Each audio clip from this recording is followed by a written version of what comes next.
사랑과 은혜가 충만하신 하나님, 지난 한 주간 베풀어 주신 은혜를 생각하며 감사를 드립니다. 환난날에 주님의 장막 속에 비밀이 지켜주셨으며 거센 풍랑 속에서도 저희 믿음이 침몰하지 않도록 지켜주셨습니다. 한 주간의 삶 속에서 저희 생명과 건강과 사업과 가정을 지켜주신 하나님의 은혜에 감사하며 예배의 자리로 나왔습니다. 분주했던 세상의 일들을 접어놓고 정결한 마음으로 오직 하나님만 바라보며 예배할 때에 홀로 영광 받아 주옵소서. 이 시간 성령 하나님께서 우리와 함께하여 주시길 조용히 간구합시다.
은혜와 사랑의 하나님, 연약한 저희를 긍휼히 여기사 세상 속에서 희망을 잃지 않고 살아가게 하심을 감사드립니다.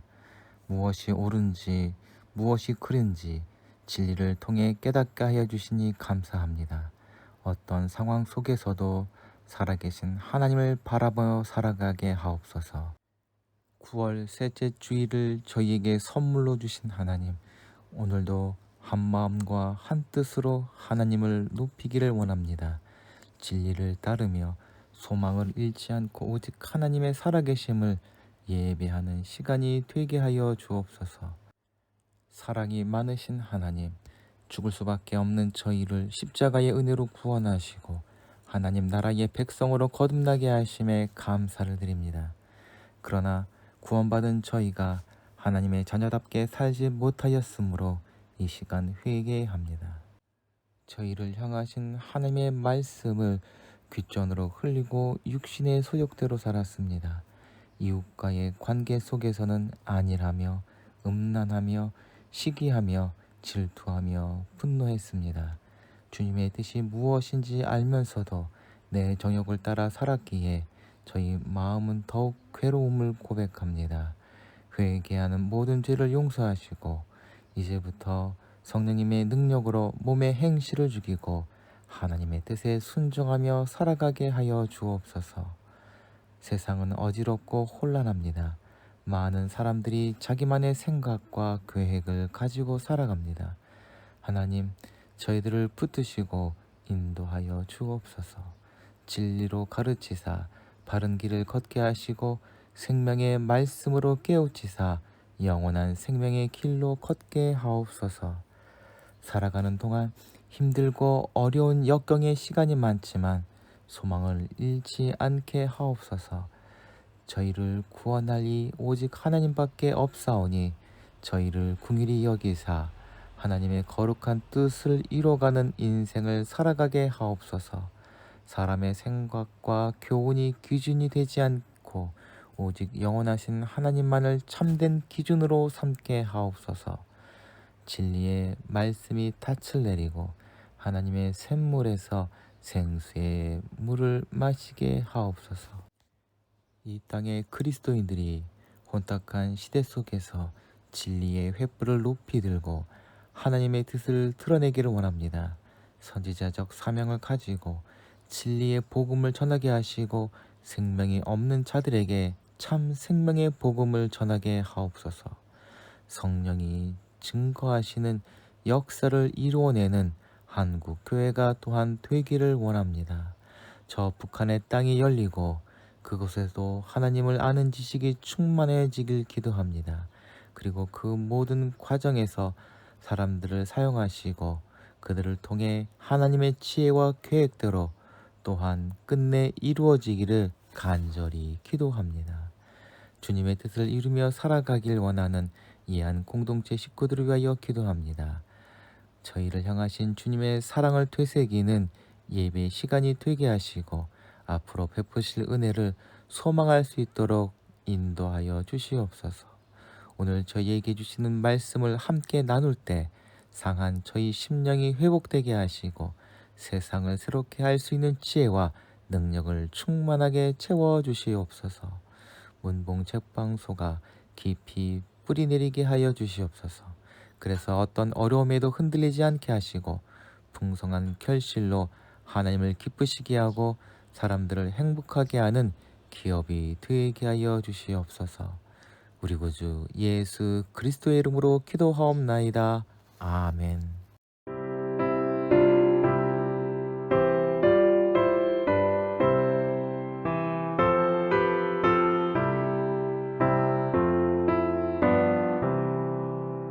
내가 깊은 곳에서 주를 불러 아뢰니 주여 나의 간구를 들어주심 바라고 보좌 앞에 나가니 은혜 내려주소서. 주가 죄를 살피며 누가 능히 서리요. 오직 주만 모든 죄 용서하여 주시니 주님 앞에 떨면서 용서하심 빕니다.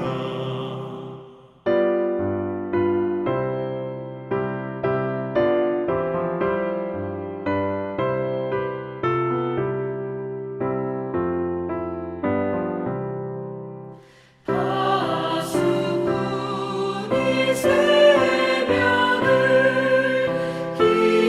기다리고 바라듯 나의 영혼 주님만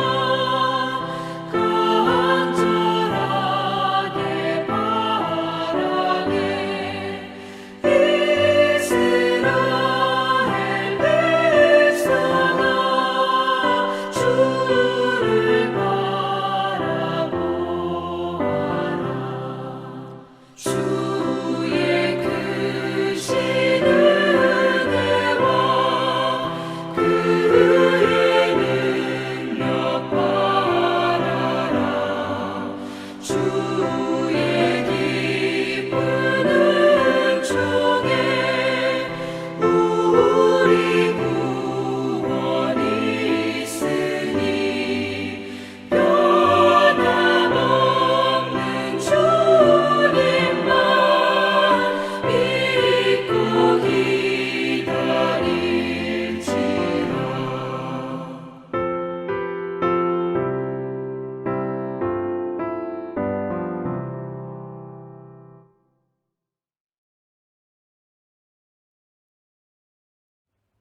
오늘 우리에게 주시는 하나님의 말씀은 누가복음 16장 1절부터 13절까지의 말씀입니다. 예수께서 제자들에게도 말씀하셨다. 어떤 부자가 있는데 그는 청지기를 하나 두었다. 이 청지기가 재산을 낭비한다고 하는 고발이 들어와서 주인이 그를 불러놓고 말하였다. 자네를 두고 말하는 것이 들리는데 어찌된 일인가? 자네가 맡아보던 청지기 일을 정리하게. 이제부터 자네는 청지기 일을 볼 수 없네. 그러자 그 청지기는 속으로 말하였다. 주인이 내게서 청지기 직분을 빼앗으려 하니 어떻게 하면 좋을까? 땅을 파자니 힘이 없고 빌어먹자니 부끄럽구나. 옳지, 좋은 수가 있다. 내가 청지기의 자리에서 떨려날 때에 나를 자기네 집으로 맞이해 줄 사람들을 미리 마련해야 하겠다. 그래서 그는 자기 주인에게 빚진 사람들을 하나씩 불러다가 첫째 사람에게 당신이 내 주인에게 진 빚이 얼마요 하고 물었다. 그 사람이 기름 100마리요 하고 대답하니 정직이는 그에게 자 이것이 당신의 빚 문서요. 어서 앉아서 10마리라고 적으시오 하고 말하였다. 그리고 다른 사람에게 당신의 빚은 얼마요 하고 물었다. 그 사람이 밀 100섬이요 하고 대답하니 정직이가 그에게 자 이것이 당신의 빚 문서요. 받아서 80섬이라고 적으시오 하고 말하였다. 주인은 그 불의한 청지기를 칭찬하였다. 그것은 그가 슬기롭게 대처하였기 때문이다. 이 세상의 아들들이 자기네끼리 거래하는 데에는 빛의 아들보다 더 슬기롭다. 그러므로 내가 너희에게 말한다. 불의한 재물로 친구를 사귀어라.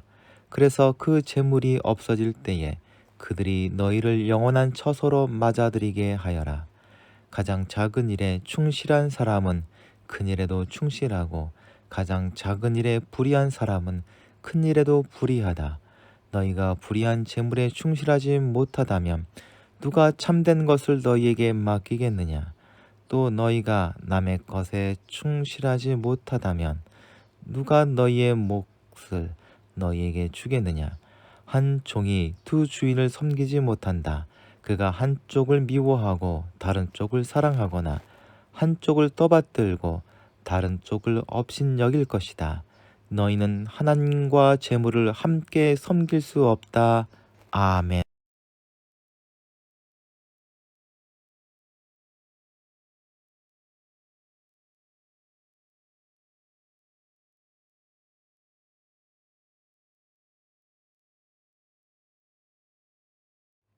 오늘 예수님의 이야기는 우리가 이해하기 참 어렵습니다.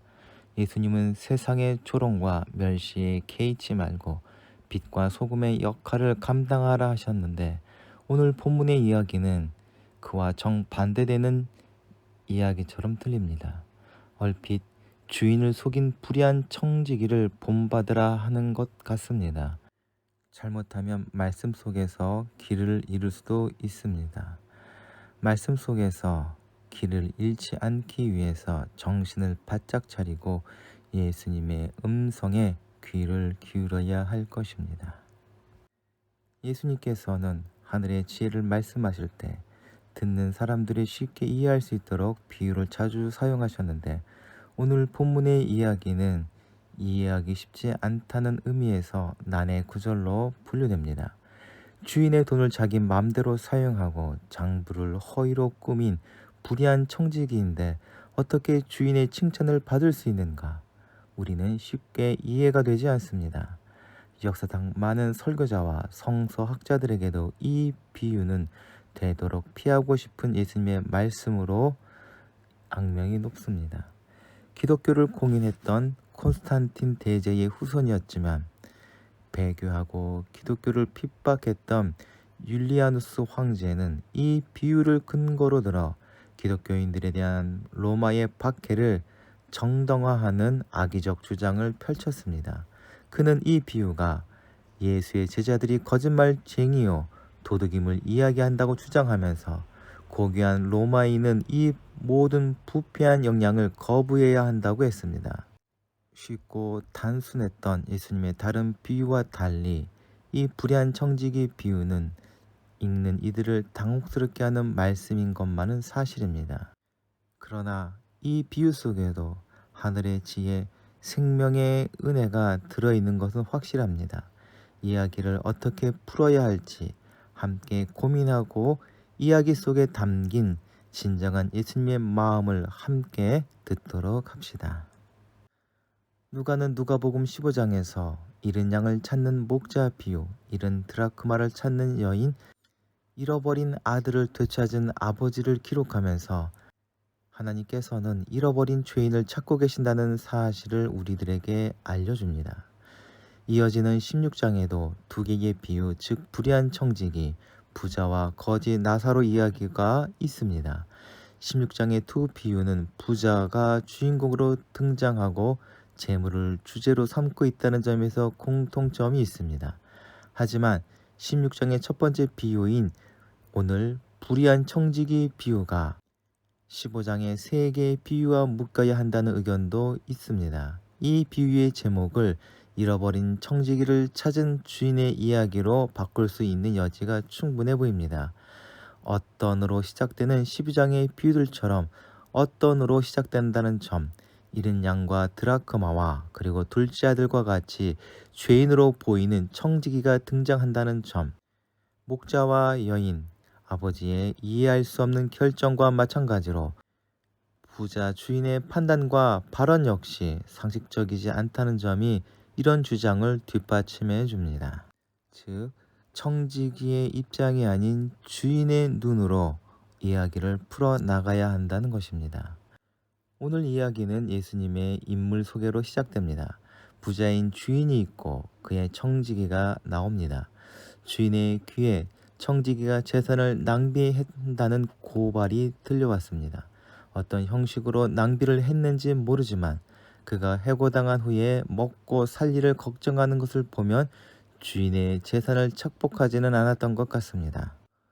오늘 본문에 쓰인 고발이라는 그리스어는 악의를 갖고 속이다라는 뜻을 가지고 있습니다. 따라서 이 청지기에 대한 악한 감정을 가지고 있는 사람이 고발을 한 것으로 볼 수 있습니다. 본문 말씀에서 첫 번째 중요한 핵심은 청지기가 그 직분을 빼앗길 날이 올 것을 미리 알고 빼앗긴 후에 미래를 대비했다는 것입니다. 즉, 우리도 재물과 생명과 명예, 모든 소유를 잃어버릴 날이 온다는 것입니다. 그날을 어떻게 준비할 것인가에 대해서 생각하라고 예수님께서는 먼저 이야기를 풀어 나가십니다. 쫓겨날 위기에 처한 청지기는 자포자기하지 않고 준비를 시작합니다. 주인의 재산에 대한 자신의 권한이 없어지기 전에 최대한 이용하기로 또한 결심합니다. 그리고 계획을 세우고 지체 없이 행동으로 옮깁니다. 그런데 청지기는 자기의 죄를 뉘우치는 것이 아니라 이제 더 큰 불의한 짓을 시작합니다. 해고 통고를 받은 그는 주인에게 빚진 사람들을 하나씩 불러서 빚을 깎아줍니다. 주인의 허락을 구하지도 않은 채 제 맘대로 처분한 것이니 주인의 소유를 낭비한 죄보다 한층 더 큰 배임과 횡령이라는 악행을 과감하게 그리고 전광석화처럼 시행합니다. 겉으로 보기에 채무자들의 빚을 경감해 준 것이지만 여기에는 자비나 구제 같은 선한 의도는 애초에 없습니다. 왜냐하면 채무자들은 보통 사람들이 아닙니다. 기름 100말은 1000데나리온, 밀 100섬은 2500데나리온에 해당되는 큰 돈입니다. 한 데나리온이 당시 한 가정이 하루를 살아갈 수 있는 돈이라고 생각한다면 이는 각각 3년치와 8년치 연봉을 해당되는 큰 금액일 뿐더러 당시의 가치를 따지면 훨씬 더 큰 액수입니다. 곧 이들은 오늘날로 말하면 상당한 재력가들입니다. 그래서 청지기가 얹혀 살기에 전혀 부담감이 없습니다. 아울러 당시 글을 읽고 쓸 줄 아는 사람이 10% 미만이었음을 감안할 때 자기의 빈문서를 고쳐 쓸 수 있을 정도의 사람이라면 사회 지도 계층에 있던 사람이었을 것입니다. 즉, 청지기에게는 해고 이후에 자신이 살아갈 방편을 마련하기 위한 목적 외에 다른 동기가 없습니다. 빚진 자들의 빚을 덜어줌으로 나중에 그들로부터 얻을 유익이 있을 것이라는 계산이 깔려 있을 따름입니다. 아주 불의한 행동 그 자체입니다.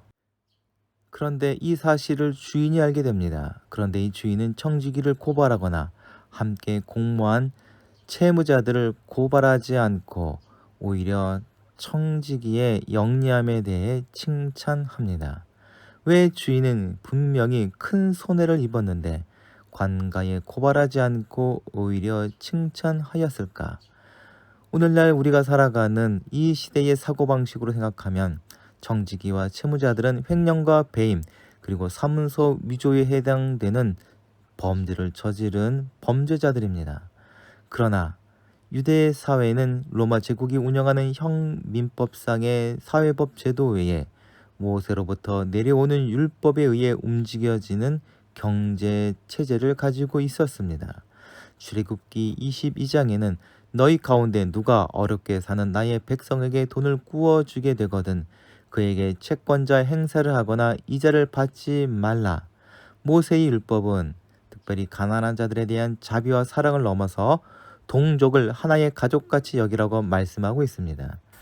즉 우리가 가족에게 이자를 받지 않듯이 동족에게는 이자를 받지 않도록 하고 있습니다. 나아가 채무자들이 살아갈 수 있도록 안식년 제도를 두었고 안식년이 7번 지난 50년은 희년이라 하여 사람과 사람 사이에 지은 모든 빚을 탕감하고 종들에게도 자유를 주며 땅을 본래 주인에게 돌려주도록 요구하고 있습니다. 따라서 예수님 당시에 로마의 경제 관점으로 본다면 청지기와 채무자가 저지른 행동은 주인을 속인 범죄에 해당했지만 모세의 율법에 따르면 불의한 청지기는 채무자가 진 빚의 이자에 해당되는 액수를 탕감해 준 것으로 이자를 받지 말라는 하나님의 말씀을 지킨 셈이 되는 것입니다. 주인은 청지기와 채무자들이 벌인 범죄를 알았으면서도 이를 고발할 생각은 하지 않고 칭찬합니다. 만약에 그들을 로마 총독 법정에 고발하였다면 아마 잃어버린 재산을 되찾을 수도 있었을 것입니다. 그러나 주인은 고발하지 않고 청지기를 칭찬하였고 청지기는 해고의 위험으로부터 벗어날 길을 찾게 되었습니다. 그런데 비유를 듣는 사람들은 불의한 청지기에 대한 분노 이상의 거부감을 주인에게 갖게 됩니다.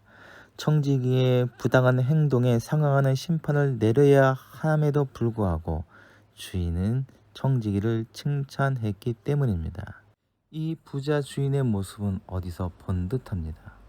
한 마리 양을 찾겠다고 99마리의 양을 위험한 들판에 내팽개친 목자만큼이나 주와 하나를 찾기 위해 비정상적으로 집안 구석구석을 찾아 헤맸던 여자만큼이나 막대한 가산을 탕진하고 거지로 돌아온 둘째 아들을 위해 잔치를 벌여주는 아버지만큼이나 불의한 청지기를 칭찬하는 주인은 정상처럼 보이지 않습니다. 우리가 분명히 판단해야 할 것은 주님은 결코 청지기가 옳다고 말하지 않습니다. 주인이 청지기를 평가하는 대목에서조차 주님은 불의한 청지기란 단어를 사용하고 계십니다. 결국 청지기가 해고당한 뒤에 살 길을 얻은 것은 그의 행동 때문이라기보다는 비록 불의한 행동일지라도 먹고 살기 위해 최선을 다한 그의 행동을 눈감아준 주인의 은혜에 기인한 것이 큽니다. 이제 이야기를 끝낸 주님께서는 불의한 청지기 이야기를 통해서 하늘의 지혜를 우리들에게 새롭게 이야기해 주십니다. 그것은 누구를 사랑하고 누구를 섬길 것인가에 관한 것입니다. 예수님은 불의한 청지기가 빛의 아들보다 지혜롭다 하십니다. 이 세상의 아들들이 자기네끼리 거래하는 데에는 빛의 아들보다 더 슬기롭다고 한 예수님의 말씀 또한 우리의 지식과 상식으로는 이해하기 어렵습니다. 본문에서 말하는 빛의 아들은 예수님 당시의 에세네파 공동체를 두고 한 말입니다. 에세네파 사람들은 심판의 날을 대비하여 세상과 자신들을 격리시켜 폐쇄된 공동체 생활을 하고 자신들만이 구원을 받는 빛의 자녀들이라고 불렀습니다. 이에 대해 예수님께서는 그들의 폐쇄된 생활 방식을 비판하고 재물의 소유를 금기시하는 생활보다 그 재물을 적절히 이용함으로 더 적극적으로 세상 속에서 세상과 더불어 세상과 소통하며 하나님의 뜻을 이루어야 할 것임을 강조하고 계십니다. 슬기로움, 즉 지혜로움의 반대는 불의함이 아니라 어리석음입니다. 앞서 12장에서 누가는 어리석인 부자 이야기를 하였습니다.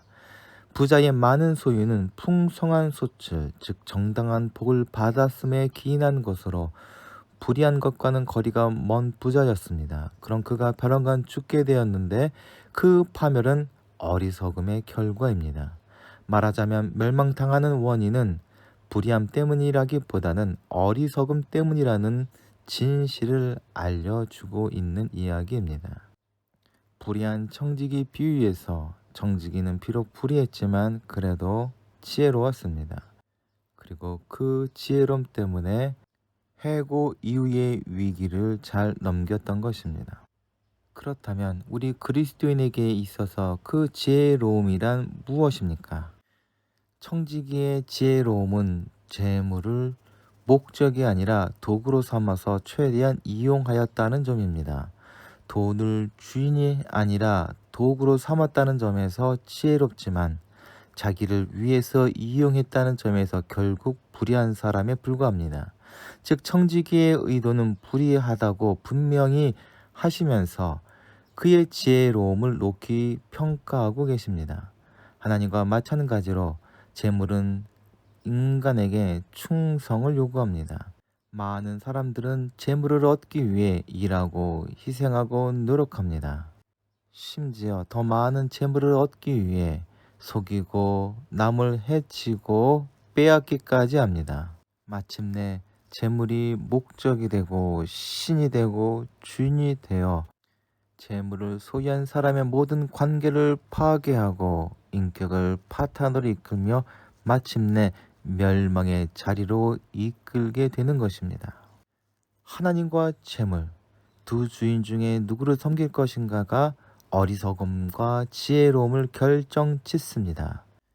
하나님과 재물이라는 두 주인을 함께 섬길 수 없습니다. 한 백성에게 자기의 왕이 둘일 수 없듯 한 종에게 주인이 둘일 수 없습니다. 어느 주인을 선택할지는 어리석음과 지혜의 문제이며 생명과 죽음을 가르는 선택입니다. 돈이나 재물에 대해서 자유롭고 지혜로울 수 있는 사람은 많지 않습니다. 오늘 본문 다음에 나오는 14절에 보면 돈을 사랑했던 바리새인들은 예수님의 이 모든 이야기를 듣고 예수님을 비웃었다고 하였습니다. 스스로 자신을 경건하다고 자랑했던 그들도 돈으로부터 자유로울 수 없었던 것입니다. 우리는 더 말할 나위도 없습니다. 예수님께서도 우리에게 돈으로부터 자유하라고 말씀하지 않으시고 하나님께 충실하라고 말씀하십니다. 우리가 하나님께 충실하고 섬길 때에 자연스럽게 재물로부터 자유로워지고 재물을 다루실 수 있게 됩니다.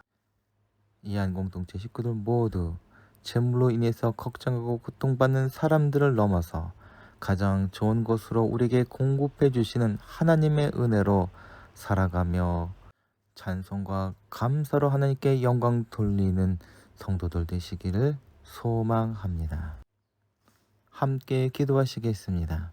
사랑과 은혜가 충만하신 하나님, 오늘도 주님의 마음을 알게 하시니 참으로 감사합니다. 세상의 재물과 저희가 좋아하는 일들이 많이 있지만 그 무엇보다도 하나님의 소중함을 알게 하시어 주님만을 섬기고 따라가며 살게 하여 주시옵소서. 그로 말미암아 주님이 주시는 하늘의 생명과 은혜를 풍성히 누리는 삶을 살아가게 하여 주시옵소서.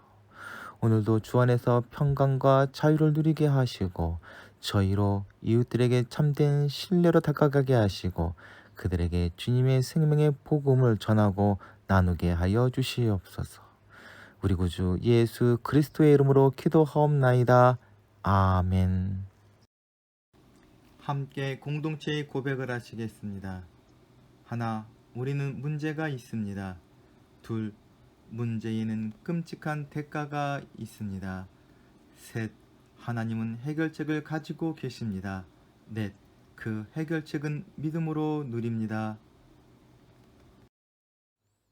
지금은 세상 끝날까지 우리를 버리지 아니하시고 함께 하시는 성자 예수 그리스도의 은혜와 하나님의 무한하신 사랑하심과 우리를 인도하시는 성령님의 감화 감동과 교통하심이 이 시간 머리 숙인 이양 공동체 식구들과 가정과 기도하며 진행하는 모든 일들 위해 이제로부터 영원토록 함께 하시기를 간절히 축원하옵나이다. 아멘.